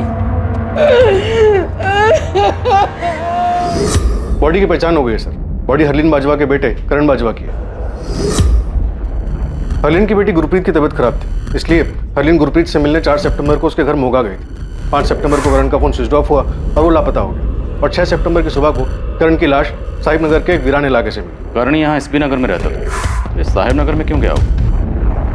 इसके फोन की डिटेल्स हैं? कल सुबह तक आ जाएंगी सर, पर करण का पोस्टमार्टम हो गया। और बॉडी से जितनी मात्रा में अल्कोहल और ड्रग्स मिला है, उससे साफ कहा जा सकता है कि ये अल्कोहल और ड्रग एडिक्ट था। डॉक्टर, क्या ये पॉसिबल है कि इसे ड्रग का ओवरडोज देकर मारा गया? नहीं, पक्का गला दबा कर मारा गया है। इसके गले की नसें फटी और हाँ, जिस दिन इसे मारा गया है उस दिन भी ये हार्ड ड्रग्स लिया हुआ था, जिसके कारण ये खुद को बचाने का प्रयास भी नहीं कर पाया। मौत कब हुई होगी? परसों रात 10 और 12 के बीच। परसों मतलब 5 सितंबर को, उसी रात जिस रात ये गायब हो। करण साहिब नगर क्यों गया होगा? वहाँ करण का कोई दोस्त रहता है या आप लोगों का कोई रिश्तेदार? नहीं जी, हमारा वहाँ कोई रिश्तेदार नहीं है। क्या आप लोग जानते हैं कि करण को नशे की लत थी, वो ड्रग एडिक्ट? जी पता था। करण अपने पापा का बहुत लाडला था। 7 साल पहले जब उसके पापा की हार्ट अटैक से डेथ हुई तो अपने पापा का दुख भुलाने के लिए उसने शराब पीनी शुरू कर दी। ये बात मुझे पता थी, लेकिन उसने ड्रग्स कब लेने शुरू कर दिया मुझे नहीं पता। आप लोगों ने करण को नशा मुक्ति केंद्र में भर्ती क्यों नहीं करवाया? सर, वो भी करके देखा, एक बार नहीं कई बार, पर करण वहाँ टिकता ही नहीं था। कुछ ही दिनों में वापस भाग आता था। करण की किसी से कोई दुश्मनी या कोई झगड़ा? दुश्मनी तो नहीं थी, पर 2-3 हफ्ते पहले हमारे पड़ोसी हैं दिलबाग सिंह जी, उन्होंने करण को धमकी दी थी, कहा था कि अगर वो नहीं सुधरेगा तो वो उसको जान से मार डालेंगे। ऐसा क्या हुआ था? उन्होंने करण को और उनकी बेटी हरजोत को एक साथ देख लिया था। हरजोत? ये हरजोत करण की गर्लफ्रेंड थी? हमें नहीं पता कि वो करण की गर्लफ्रेंड थी या नहीं, वो तो बस करण की बचपन की दोस्त थी। हरजोत और दिलवा के फोन नंबर दीजिए और करण के दोस्तों के, शायद उनसे कुछ पता चले। अब क्या लेना है ये तू यार? तुझे चाहती थी वो तो हो गया, मर गया करण। मेरे झूठे दिखाने की कोई जरूरत नहीं है यहाँ पे। ये क्या बोले जा रही है तू? मैं बस इतना चाहती थी कि ये मेरा पीछा ना करे, ये सब नहीं चाहती थी मैं। चुप कर, झूठ मत बोल। तू कोई मौका नहीं छोड़ती थी उसे बेइज्जत करने का। निकम्मा है, मर क्यों नहीं जाता, ना जाने क्या क्या कहती थी। तूने तो मेरे करण के साथ ऐसे नहीं किया ना? ऐसे तो मैं भी कह सकती हूँ कि तूने मारा है इसे। ये सब जानते हैं कि तू कैसे इसके पीछे पड़ी रहती थी, बस यही तुझे भाव नहीं देता था। और तेरे पापा ने तो इसे धमकी भी दी थी, ये तो सबको पता है ना। जुबान संभाल के बात कर, समझी ना, मैं तेरी तरह नहीं हूँ। शांत हो जाओ तुम लोग, बंद करो ये तमाशा। सर, करण का फोन मर्डर की रात यानी 5 सितंबर को उसी की कॉलोनी में रात 9:35 पर स्विच ऑफ हुआ था। जिस रात करण का मर्डर हुआ उसके फोन पर आखिरी कॉल किसका था? उसके फ्रेंड तेजपाल का। ये भी करण की कॉलोनी एसबी नगर में रहता है। इनफैक्ट इसके दोनों दोस्त तेजपाल और राजबीर, इन दोनों ने ही करण को मर्डर से पहले आखिरी बार देखा। परसों रात को ही हम मिले थे। बुलाओ दोनों को, मैं बात करूँ। और तुम पड़ोसियों से बात करो। करण जिस लेवल का नशा करता था, तो हो सकता है नशा करके उसने मोहल्ले में कई हंगामे किए हों, झगड़े किए, और अगर ऐसा है तो उसने किसी न किसी से दुश्मनी जरूर मोल ली होगी। Right sir. और खबरें से कहो कि करण और उसकी फैमिली की सारी बैकग्राउंड खोद निकालो। सर, करण है ना बहुत अच्छा लड़का था, सबकी मदद करने वाला था, पर जब से उसने नशा करना शुरू किया बर्बादी हो गया। नशे की लत ने उसे हरलीन बहन के लिए ही नहीं, पूरी कॉलोनी के लिए सरदर्द बना दिया था। कॉलोनी का सरदर्द मतलब किसी से कोई झगड़ा दुश्मनी रही होगी? दुश्मनी का कोई पता नहीं, पर लोग उससे परेशान ही थे। अरे आज सवेरे ही उसके घर में कितना बड़ा हंगामा हुआ है। अब क्या लेना है ये तू यार? तुझे चाहती थी वो तो हो गया, मर गया करण। ऐसे तो मैं भी कह सकती हूँ कि तूने मारा है इसे। ये हरजोत और बरखा एक दूसरे पे इल्जाम क्यों लगा रही थी? वो क्या है ना सर, हरजोत, बरखा और करण तीनों बचपन से ही दोस्त थे, साथ ही बड़े हुए, पर बड़े होके करण को बरखा से प्यार हो गया। पर बरखा उसकी तरफ देखती भी नहीं थी, उल्टा हरजोत करण के पीछे पागल थी और करण उसे पूछता ही नहीं था, और इसी सब में उनकी दोस्ती खराब हो गई। जिस रात करण का मर्डर हुआ उस रात करण को आखिरी बार तुम दोनों ने देखा था? हाँ जी सर, उस रात करण 10 बजे तक हमारे साथ ही था, फिर वो चला गया। करण का फोन स्विच ऑफ हुआ 9:35 और 10 से 12 के बीच में उसका मर्डर हुआ। अगर 10 बजे तक वो तुम दोनों के साथ तुम्हारे घर पर था, तो 9:35 पर उसका फोन स्विच ऑफ किसने किया? तुम दोनों ने? बोलो, क्यों मारा उसे? सर ये आप क्या कह रहे हैं सर? कह नहीं रहा हूं, पूछ रहा हूं, क्या हुआ था? किस बात को लेकर झगड़ा हुआ था जो तुम दोनों ने या तुम दोनों में से किसी एक ने उसको मार डाला? सर हम उसे क्यों मारेंगे? और वैसे भी सर उसका फोन तो घर से निकलने से पहले ही स्विच ऑफ हो गया था।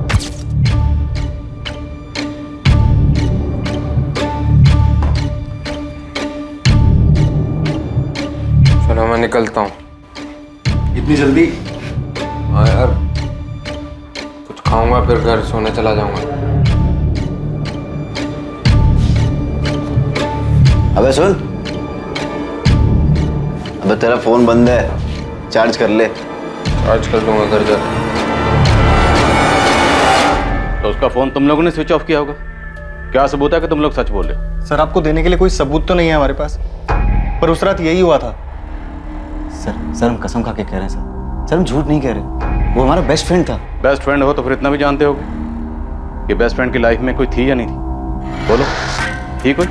हाँ, मैं करण से प्यार करती थी, और आज से नहीं, जब मैं 12 साल की थी तब से। लेकिन करण तुमसे नहीं, बरखा से प्यार करता है ना? हाँ, शुरू में वो बरखा को चाहता था, पर 2 साल पहले जब बरखा की शादी हुई, उसके बाद मैं और करण क्लोज है। हमारा अफेयर, हमारा रिलेशनशिप शुरू। अगर ये सच है तो फिर बरखा ने यही क्यों कहा करण तुमसे प्यार नहीं करता था? I love you Karan. I love you Barkha. अब बरखा क्यों झूठ बोल रही है ये मुझे नहीं पता, पर सच तो ये है कि मैं और करण साथ में बहुत खुश थे। तुम्हें क्यों लगता है कि बरखा करण की मौत चाहती थी? क्योंकि बरखा करण से बहुत नफरत करती थी। बरखा तुम्हारी भी दोस्त है ना? हम बचपन से एक दूसरे को जानते हैं, पर अब उसकी अपनी जिंदगी है और मेरी अपनी। दोस्ती दुश्मनी जैसा कुछ नहीं है। वो निकम्मा धरती पे बोझ था जी। मुझे उस चर्सी के बारे में कोई गल नहीं करनी। वो मर चुका है, तब भी आपकी नफरत कम नहीं हुई है। तब तो आपको बहुत तकलीफ होती होगी ये जान करके आपकी बेटी उससे प्यार करती है। बहुत थी, क्योंकि मुझे मालूम था कि वो निकम्मा मेरी बेटी के लायक नहीं है। तो उसका कोई उपाय नहीं किया आपने? कोशिश तो की थी कि हरजोत की कहीं शादी हो जाए और वो उसकी जिंदगी से दूर चला जाए। बेटा ऐसे नहीं करते बेटा। सिवाय इसके कि आप लोग मुझे शादी के लिए मजबूर नहीं करोगे। बोलो नहीं करोगे। देखो उस दिन के बाद मैं इतना डर गया था कि उसके बाद कभी हरजोत से शादी के बारे में बोलिए नहीं। तो इस प्रॉब्लम से बचने के लिए करण का मर्डर करवा देना सबसे अच्छा उपाय है। उपाय तो अच्छा है जी, पर मैंने मारा नहीं उसे, क्योंकि मुझे पता था कि उसके बाद हरजोत कभी मुझे माफ नहीं करती। सर हरजोत करण से बहुत प्यार करती है सर। और करण? करण उससे प्यार नहीं करता था, वो सिर्फ उसे यूज कर रहा था। हरजोत को ये पता था? पता नहीं सर। मान लो अगर हरजोत को पता था कि करण उसे यूज कर रहा है, तो क्या हरजोत करण को नुकसान पहुंचा सकती थी? नहीं सर, कभी नहीं सर। वो तो करण से बहुत प्यार करती थी सर। तुम लोगों को पता नहीं है, 80% क्राइम प्यार करने वाले ही करते हैं। सर हम दोनों बचपन से बेस्ट फ्रेंड थे और करण ने प्यार व्यार की बात करके सब खराब कर दिया। ये बात मैंने बड़े प्यार से उसे समझाई भी थी, पर वो सुनने को तैयार ही नहीं था। हाँ बोल, क्या बोलना था तेरे को? बरखा मैं तुमसे देख करण, तुझे जो कुछ भी बोलना है ना जल्दी बोल। मुझे कॉलेज के लिए लेट हो रहा है, प्रोजेक्ट सबमिट करना है। बहुत प्यार करता हूँ मैं तुमसे और अपनी पूरी लाइफ तुम्हारे साथ बिताना चाहता हूँ। देख करण, हम बचपन से बेस्ट फ्रेंड हैं, पर सिर्फ फ्रेंड हैं। मैं तुझे बॉयफ्रेंड की तरह नहीं देख सकती यार। देख मैं भी तुझसे बहुत प्यार करती हूँ, पर सिर्फ फ्रेंड वाला। प्रॉब्लम क्या है मुझ में? करण तुझ में कोई प्रॉब्लम नहीं, तू बहुत अच्छा लड़का है। तुझे मुझसे भी ज्यादा अच्छी लड़की मिल सकती है, पर तुझे पता है ना कि मेरे पापा कैसे हैं। अगर उन्हें इस सब के बारे में पता चल गया तो घर में हंगामा हो जाएगा। लेकिन बरखा। करण प्लीज प्लीज मुझे अपने दिमाग से निकाल दे, हमारा कुछ नहीं हो सकता। सर मेरे इतने समझाने के बाद भी करण ने मेरी एक बात नहीं सुनी। उसने मुझे परेशान करना बंद नहीं किया, वो मेरा पीछा करने लगा। दिन ब दिन उसकी हरकतें बढ़ती ही जा रही थी सर, और एक दिन तो उसने हद ही कर दी। बरखा। करण तू यहाँ पे क्या कर रहा है? क्या हुआ, क्यों चिल्ला रहा हो? कल मुझे आपसे बात करनी है। घुमा फिरा के नहीं कहूंगा, सीधे सीधे बोलता हूँ, मैं बरखा से प्यार करता हूँ। हमेशा खुश रखूंगा इसको मैं, और ये भी मुझसे उतना ही प्यार करती है, लेकिन आपके डर से बोलते नहीं है कभी। पापा ये झूठ बोल रहा है। मैं इससे कोई प्यार व्यार नहीं करती पापा। मैंने इससे कभी नहीं कहा कि मैं इससे प्यार करती हूँ। ये झूठ बोल रहा है पापा। शगुन, पापा इसकी बात मत सुनिए। इसको अंदर लेके जाओ। अब भी की अब भी मेरे घर से निकल जा और दोबारा कभी दिखाई मत देना। भूल जा बरखा को। चल निकल बाहर। सर उसकी वजह से मेरी पढ़ाई, मेरा करियर सब बर्बाद हो गए। उसने मेरी जिंदगी तबाह कर दी सर। उसने तुम्हारी जिंदगी बर्बाद कर दी और तुमने उससे बदला लिया उसका मर्डर करके। क्या? सर मैंने ऐसा कुछ नहीं किया, मैंने नहीं मारा उसे। करण को मारने का मकसद था तुम्हारे पास, और उसका मर्डर तब हुआ जब तुम अपने माँ बाप के पास आई हो। मेरी मम्मी की तबीयत खराब चल रही है, इसीलिए मैं यहाँ पे आई हूँ सर। सर हम आपको ये कैसे बता सकते हैं सर कि बरखा करण का मर्डर कर सकती है या नहीं? हरजोत को छोड़कर उसके पिता दिलबाग और बरखा के अलावा और किसे करण से प्रॉब्लम थी? पता नहीं सर, हमें जो कुछ पता था हमने आपको सब सच सच बता दिया।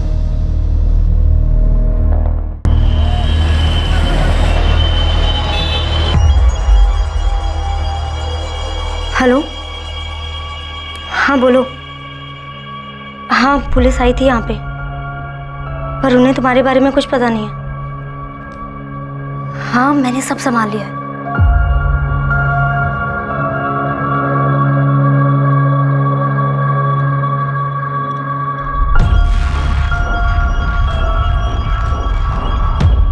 अफसोस बेटा, मुझे मालूम है तू बहुत दुखी है, लेकिन सुबह से तूने कुछ भी नहीं खाया। थोड़ा कुछ खा ले। वो निकम्मा, वो चसीकरण मर गया। अभी खुश है आप? कहना क्या चाहती तू? पापा सच बोलिए, क्या आपका इसमें कोई हाथ था? मुझ पे शक कर रही बेटा? नहीं बेटा, मैंने कुछ नहीं किया। पापा सॉरी पापा। हाँ सरबजीत पाजी, अगले महीने सगाई रख लेते हैं और शादी की डेट भी निकाल लेंगे। आप शादी की तैयारी करो। हाँ जी, हरजोत मान गई है शादी के लिए। मम्मी ये लीजिए दवाई।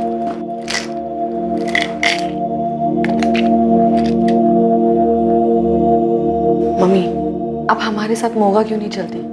हाँ, आप यहाँ अकेले रहोगे तो आपको करण की याद और भी आएगी ना। हमारे साथ रहोगे तो थोड़ा चेंज मिल जाएगा आपको।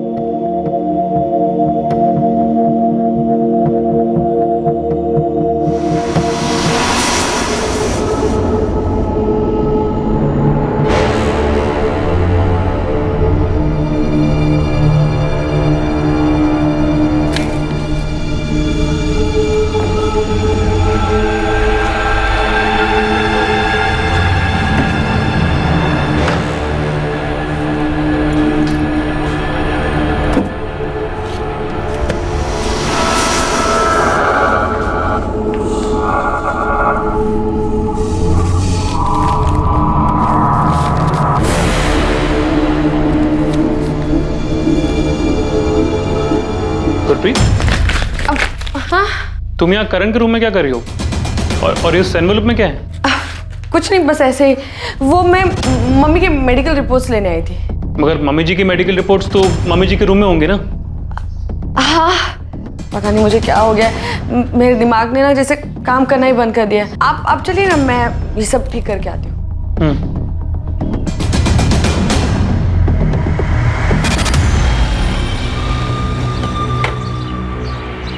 पोंटी, कोई अच्छी खबर बता।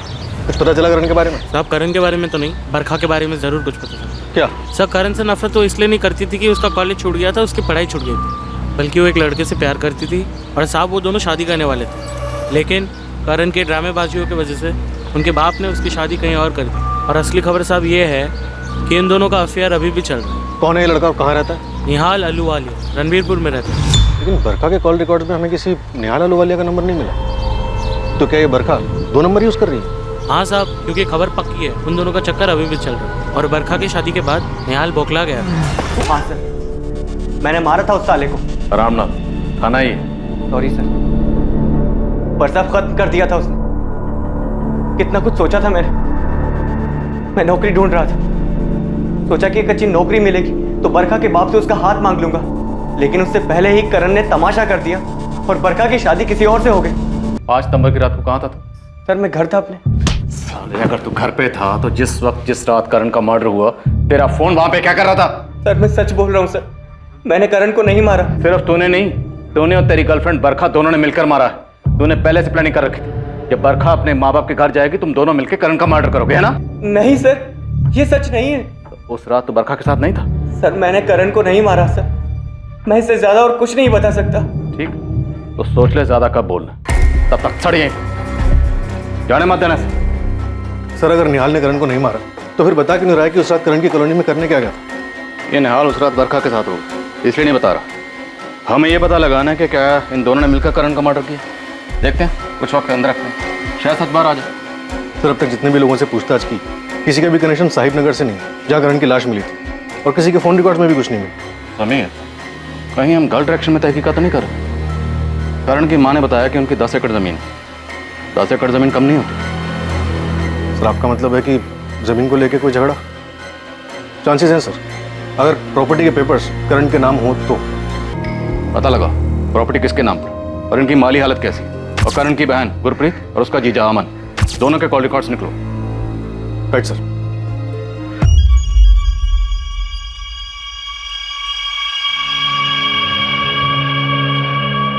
बरखा, तेरी माँ की तबीयत अब ठीक है, तो अपनी पैकिंग कर और ससुराल जाने की तैयारी कर ले। पापा मम्मी की तबीयत अभी ठीक है, पर पूरी तरह से नहीं ठीक है पापा। जितना बोलना है उतना कर। मिठाई का डिब्बा तो ठीक ठाक रख दिया ना? जी रख दिए, पर आपको नहीं लगता आप कुछ ज्यादा ही जल्दी कर रहे हैं? हरजोत को पता चलेगा ना तो। तू टेंशन मत ले, शादी की तैयारी कर, हरजोत को मैं संभाल लूंगा। हाँ, जमीन करण के नाम पर थी, लेकिन मैं बस अपना हिस्सा मांग रही थी।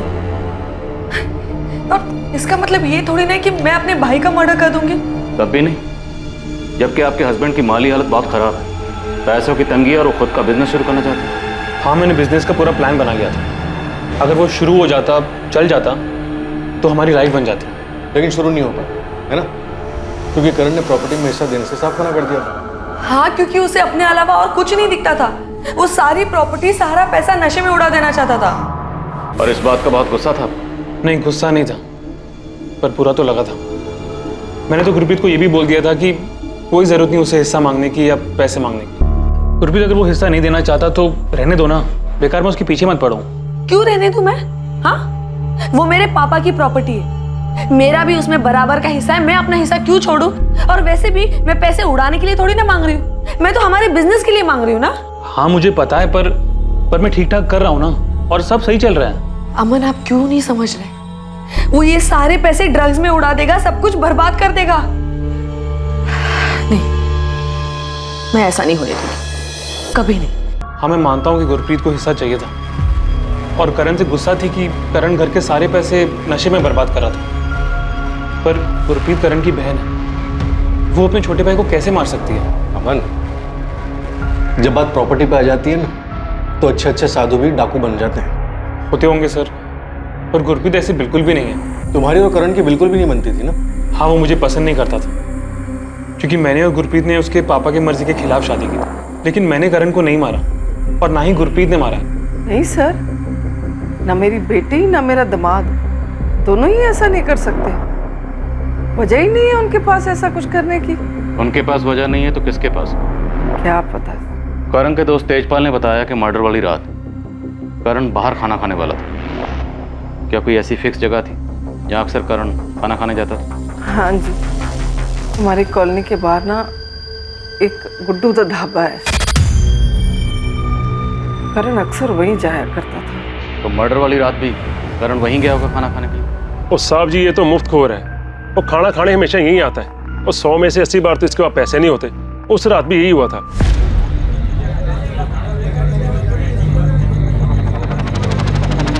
ना हुआ पाजी, 200 हो गया तेरा। क्या हुआ पाजी?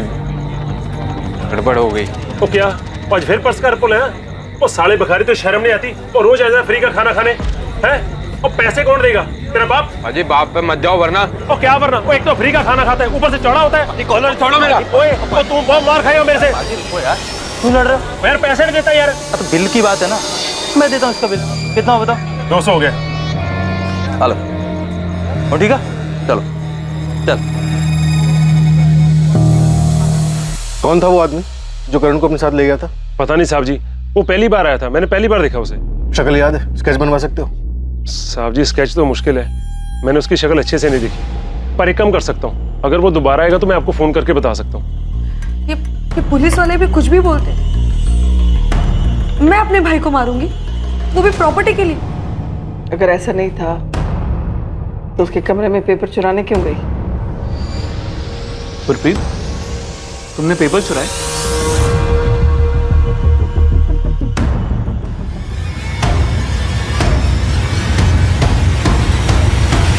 किसने मर्डर किया था करण का?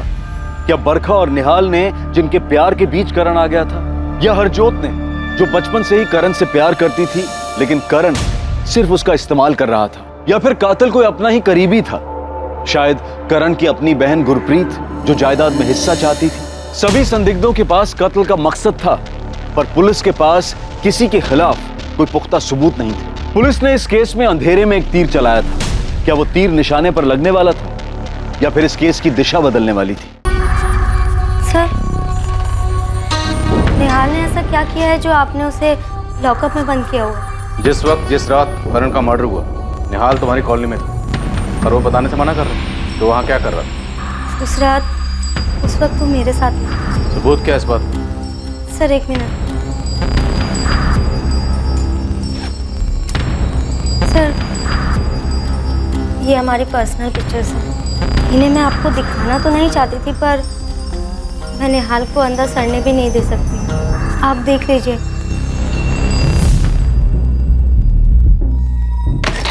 सर, एक जबरदस्त खबर मिली है। इंद्रजीत चड्डा नाम का हिस्ट्री शीटर है साहब, पिछले हफ्ते 3 लाख की फिरौती उठाई है। फिरौती किसकी है साहब कह नहीं सकता, करण की या किसी और की। कहाँ मिलेगा इंद्रजीत चड्डा?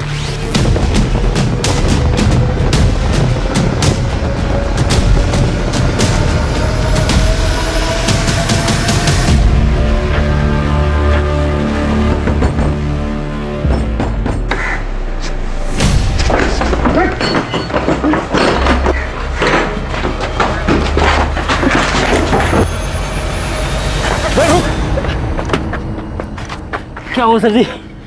क्यों दौड़ा रहे हो? चल थाने, अब हमारा डंडा तुझे दौड़ाएगा।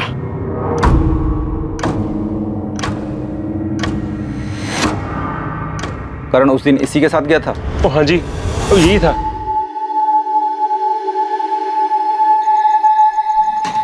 भाई कौन हो आप? मैं जानता हूँ आपको। नहीं, बस इतना समझ ले कि थोड़ी इंसानियत बची है मेरे में, और तुझसे एक छोटा सा काम भी था, इसलिए तेरी मदद की मैंने। मुझसे क्या काम होगा? कुछ खास नहीं, बस पता चला कि तू ड्रग्स लेता है, इसीलिए। पुलिस वाले हो क्या? अरे डर मत, पुलिस वाला नहीं। एक्चुअली मैंने अभी भी अपना ड्रग्स का धंधा शुरू किया, तुझे भी कुछ हो तो बोल दे। बोल दूंगा, लेकिन स्टफ अच्छा होगा तभी। 1 नंबर स्टफ है मेरे पास, 1 नंबर। ट्राई करेगा? अभी है? ट्राई करवा सकता हूँ, लेकिन तुझे मेरे साथ साहिब नगर तक चलना पड़ेगा, क्योंकि मैं मेरा सारा धंधा वहीं से ही ऑपरेट करता हूँ।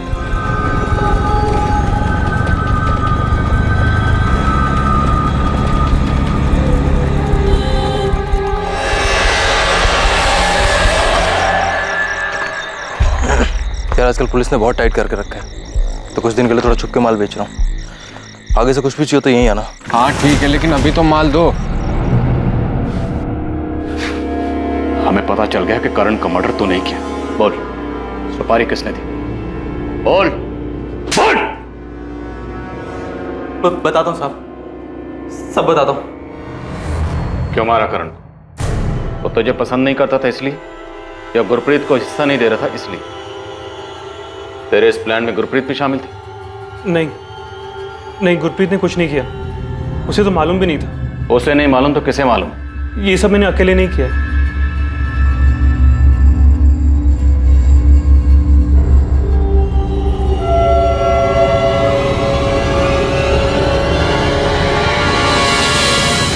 ऐसा क्या हुआ था कि करण की जान लेने की नौबत आ गई? क्यों किया आपने? इसके अलावा मेरे पास और कोई चारा ही नहीं था। ये मेरे अकेले का प्लान था। अमन तो सिर्फ मेरी मदद कर रहा था। आपने अपने इकलौते बेटे की जान ली? क्यों? करण ने अपने पापा की डेथ को बुलाने के लिए शराब का सहारा लिया, फिर वो रोज रोज पीने लगा। मुझे उसकी चिंता होने लगी। मैंने उसे रोकने की बहुत कोशिश की, उसे पैसे देना भी बंद कर दिया। जब देना बंद किया तो उसने छीनने शुरू कर दिए। मैंने उसे समझाने की बहुत कोशिश की, पर वो हमेशा मुझसे झगड़ा करना शुरू कर देता था। फिर वो नशे के लिए मेरे जेवर तक चुराने लगा। मुझे लगा वो सिर्फ शराब पीता है। ड्रग्स लेते हुए देखा और मैं पूरी तरह हिल गई। वो मेरी आंखों के सामने बर्बाद हो रहा था और मैं कुछ नहीं कर पा रही। उस दिन मैंने तय कर लिया कि मैं करण को 1 रुपया नहीं दूंगी। 4 दिन गुजर गए, करण ने ड्रग्स नहीं लिए। मुझे लगा करण ड्रग्स छोड़ सकता है, वो ड्रग्स छोड़ रहा है और मैं उसकी मदद कर रही हूँ, लेकिन उसका नतीजा इतना भयानक हो सकता है, ये तो मैंने सपने में भी नहीं सोचा था। पर्स कहाँ है मम्मी आपका? कहाँ छुपाया आपने? प्लीज बता दो ना, पर्स कहाँ है? नहीं बताऊंगी, और तेरे ड्रग्स के लिए तो 1 रुपया नहीं दूंगी तुझे मैं। क्या कर रहे हैं? मैं बोल रहा हूँ, मुझे गुस्सा मत दिलाओ, शांति से बता दो कहाँ रखा है पर्स। 1 रुपया नहीं दूंगी, तुझे जो करना है तू कर ले। करण ने मुझे मार मार कर मेरे हाथ पैर और पसलियां तोड़ दी। इतना मारा कि मैं 1 महीने तक बिस्तर से उठ नहीं पाई। उस दिन के बाद जब भी मैं उसे पैसे देने से मना करती, वो मुझे बुरी तरह मारता। कभी कोई सोच ही नहीं सकता है कि एक बेटा अपनी माँ को इतना मार सकता है। लेकिन एक दिन मेरी बर्दाश्त की हद खत्म हो गई और मैंने मैंने अमन से मदद मांगी। मेरी हालत देखकर वो मेरी मदद करने के लिए राजी हो गया। मैंने और गुरप्रीत ने करण को 2-3 बार जबरदस्ती नशा मुक्ति केंद्र भी भेजा था, लेकिन वो किसी न किसी तरीके से वहां से भाग आता था। मेरा बेटा तो कब का मर चुका था। ये तो एक शैतान था, एक जल्लाद था, जिसका मर जाना ही ठीक था। आपका बेटा करण गलत जरूर था, पर शायद उसे बचाया जा सकता था। अगर आप पुलिस में कंप्लेंट करती तो करण जेल में होता, जिंदा होता, तब शायद ठीक भी हो जाता। उसे मौत की नहीं, मदद की जरूरत है। आपने अपने इकलौते बेटे की जान ले ली, खुद की, अपने दामाद की, अपनी बेटी की, सबकी जिंदगी खराब कर दी। आरोपियों को आईपीसी की धारा 302 के तहत कत्ल के लिए, धारा 34 के तहत षड्यंत्र के लिए और धारा 201 के तहत सबूत मिटाने के लिए गिरफ्तार किया गया है। हरलीन के मुताबिक उसके पास अपने बेटे करण को बचाने का कोई रास्ता नहीं था, लेकिन ऐसे केसेस में प्यार और धैर्य के साथ लगातार कोशिश करते रहना ही एक सही तरीका है ड्रग एडिक्ट्स की मदद करने के लिए। क्योंकि अलग करना समस्या का हल नहीं है, बल्कि उन्हें अपनाकर जीवन के प्रति सही दिशा दिखाकर बेजार होने से बचाना ही इसका सही उपाय है। अब मैं अनूप सोनी आपसे विदा लेता हूं, फिर मुलाकात होगी एक और नए केस के साथ। देखते रहें क्राइम पेट्रोल सतर्क, सोमवार से शुक्रवार रात 11 बजे। और याद रखें, क्राइम और आपके बीच में सिर्फ इतना फर्क है कि आप कितने सतर्क हैं। सतर्क रहें, सुरक्षित रहें। जय हिंद। क्राइम पेट्रोल के और भी दिलचस्प कहानी देखने के लिए हमारे चैनल को सब्सक्राइब करें और बेल आइकॉन दबाना न भूलें।